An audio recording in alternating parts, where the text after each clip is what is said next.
Michael Brenizer, and I'm the Director of Purchasing here at inTech Trailers.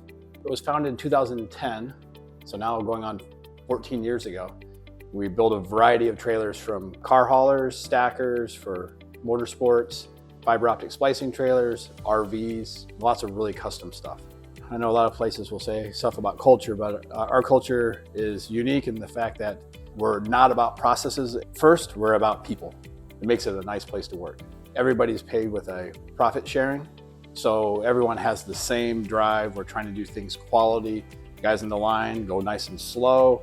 In purchasing, we're trying to buy good quality material. Suppliers, for us, we try to build a relationship with our suppliers. It's not just a transactional process. We want to be able to accommodate them. Many times we've asked suppliers, hey, what can we do to make working with inTech better? We chose to use Xantrex initially when our customers were asking for solar because they're taking a lot of these units off-road, off the grid, and they needed power. And we went with a brand that we knew that the consumer and the industry just really appreciates and knows well. The consumers really wanted the high amp hours that lithium can provide.